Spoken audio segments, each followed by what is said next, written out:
ప్రభుత్వం ఏవైతే 6 గ్యారంటీలు అనౌన్స్ చేసిందో అందులో భాగంగా ఒక్కొక్క గ్యారంటీని నెరవేరుస్తూ వస్తోంది. ఆల్రెడీ 4 గ్యారంటీలను రేవంత్ సర్కార్ నెరవేరుతూ వచ్చింది. ఇప్పుడు 5వ గ్యారంటీ ఏదైతే ఉందో అంటే ఇందిరమ్మ ఇండ్లకు సంబంధించి మనందరికీ తెలుసు, డబుల్ బెడ్రూమ్ ఇండ్లు ఎప్పుడైతే బీఆర్ఎస్ సర్కార్ అనౌన్స్ చేసిందో అప్పుడే అధికారంలోకి వచ్చింది. 2 లక్షలకు పైచిలుకు డబుల్ బెడ్రూమ్ కట్టిస్తాము అన్నటువంటి మాట చెప్పింది. కాబట్టి ఆనాడు బీఆర్ఎస్ సర్కార్ ఒక రకంగా అధికారంలోకి రావడానికి రీజన్ కూడా ఇళ్ళు, ఫ్రీ ఇళ్ళు, అది కూడా డబుల్ బెడ్రూమ్కి సంబంధించిన ఇళ్ళు. ఇప్పుడు రేవంత్ సర్కార్ ఏదైతే ప్రామిస్ చేశారో ఇందిరమ్మ ఇండ్లకు సంబంధించి ఇందిరమ్మ ఇళ్ళు అందరికీ అర్హులైన వాళ్ళందరికీ కట్టించబోతున్నాం అన్నటువంటి మాట చెప్పారు. కాబట్టి దానికి సంబంధించి ఆల్రెడీ నిధులని రిలీజ్ చేశారు. ఫస్టే అంటే 3,000 కోట్ల నిధులను ఆల్రెడీ రేవంత్ సర్కార్ రిలీజ్ చేసింది. ఈ నెల 11వ తారీఖున భద్రాచలంలో ఈ పథకానికి సంబంధించి కూడా ఆవిష్కారం కాబోతోంది, ప్రారంభించబోతున్నారు సీఎం రేవంత్ రెడ్డి. సో ఇది 5వ గ్యారంటీ అవుతుంది. మొన్న ప్రజాపాలనలో భాగంగా అప్లికేషన్స్ చాలామంది ఎవరైతే పెట్టుకున్నారో వాళ్ళందరూ కూడా మహాలక్ష్మి పథకంలో భాగంగా అప్లికేషన్స్ చాలా ఎక్కువగా వచ్చాయి. అండ్ దాని తర్వాత ఇల్లు కావాలి అన్నటువంటి మాట చాలామంది ఆ అప్లికేషన్స్లో కోరినటువంటి పరిస్థితి. అయితే అర్హులు ఎవరు ఉంటారు ఇప్పటికైతే ఇంకా కూడా తేల్చలేదు.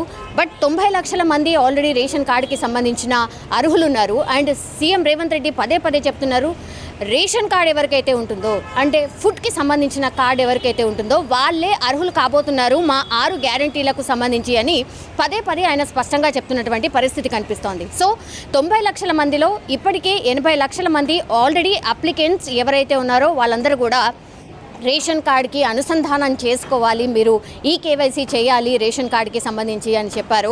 చాలామంది అక్కడికి వెళ్ళి వాళ్ళ కార్డును అయితే అనుసంధానం చేశారు. ఇప్పటికీ కూడా గవర్నమెంట్ లెక్కల ప్రకారం అయితే 20 నుంచి 25% మంది అంటే 90 లక్షల రేషన్ కార్డులు ఉంటే 20 నుంచి 25% మంది ఇంకా కూడా ఈ కేవైసీ కావచ్చు ఈ రేషన్ కార్డుకి ఇంకా కూడా అనుసంధానం చేసుకోలేదు. సో అందులో నుంచి 25% తీసేసినా కూడా గవర్నమెంట్ ఫస్ట్ నుంచి కూడా చెప్తోంది 80 లక్షల మంది ఉండొచ్చు అన్నటువంటి మాట. సో డెఫినెట్లీ ఇప్పుడు 75 లక్షల నుంచి 80 లక్షల మంది రేషన్ కార్డు కలిగినటువంటి వారు. మరి ఈ కొత్త రేషన్ కార్డుకి సంబంధించిన కూడా అప్లికేషన్స్ తీసుకున్నారు. కాబట్టి మరి కొత్త రేషన్ కార్డ్స్ ఇస్తూ కొత్త రేషన్ కార్డు వాళ్ళు కూడా ఇప్పుడు ఈ ఇందిరమ్మ ఇళ్లకు సంబంధించి అర్హులు కాబోతున్నారా?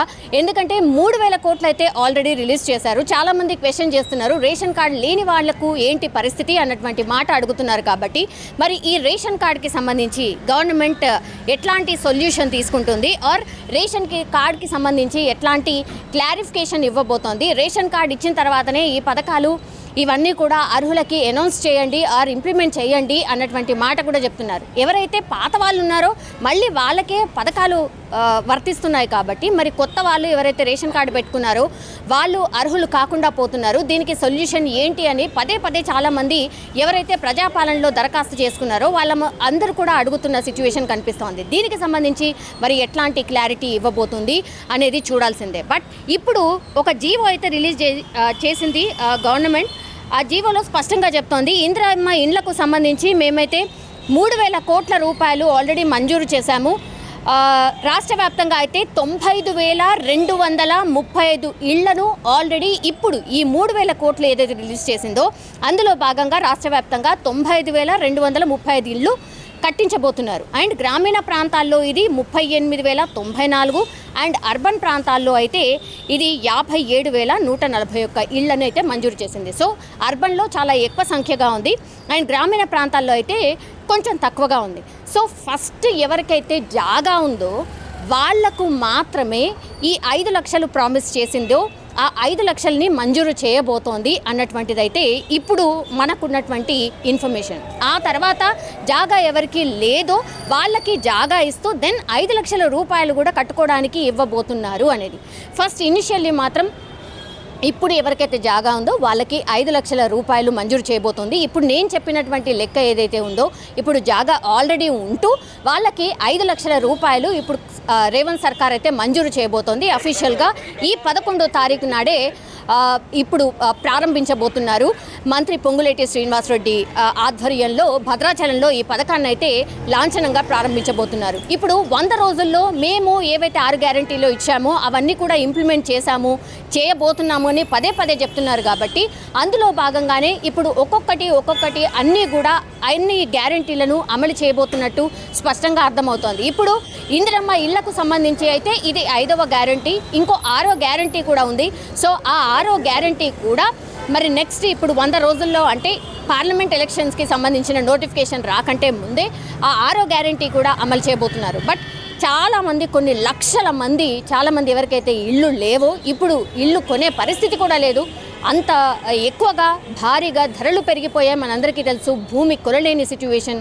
కట్టుకోవాలన్నా కూడా నిజంగా కూడా ఈ 5 లక్షలు ఏ మేరకు సరిపోతాయి, ఇది కూడా ఒక క్వశ్చన్. బట్ అయినా సరే 5 లక్షలు ఇస్తే ఎంతో కొంత ఇంకో కొంత సర్దుకొని కొంత ఇల్లు అయితే కట్టుకోవచ్చు అనేటువంటిది అయితే చాలామంది ఆశగా ఎదురు చూస్తున్నారు. ప్రజాపాలనలో భాగంగా 1,25,00,000 అప్లికేషన్స్ వస్తాయి. చాలామంది ఇందులో ఇందిరమ్మ ఇల్లు కావాలి అన్నటువంటి అప్లికేషన్స్ అయితే చాలా మట్టికి పెట్టుకున్నారు. సో అందులో భాగంగానే ఇప్పుడు రేవంత్ సర్కార్ 11వ తారీఖున అఫీషియల్గా ఇందిరమ్మ ఇళ్లకు సంబంధించి నిధులు విడుదల చేసింది కాబట్టి ఆ రోజు ఈ పథకాన్ని లాంఛనంగా ప్రారంభించబోతున్నారు. మరి ఇంకా దీనికి సంబంధించి విధి విధానాలు ఏంటి అండ్ అర్హులు ఎవరు కాబోతున్నారు, ఫస్ట్లో నేను చెప్పినట్టుగా ఇప్పుడు జాగా ఉండి 5 లక్షల రూపాయలు వాళ్ళకు నేరుగా అందించబోతోందా, లేకపోతే ఇంకా ఎవరిని అర్హులు చేయబోతోంది అనేది చూడాల్సిందే.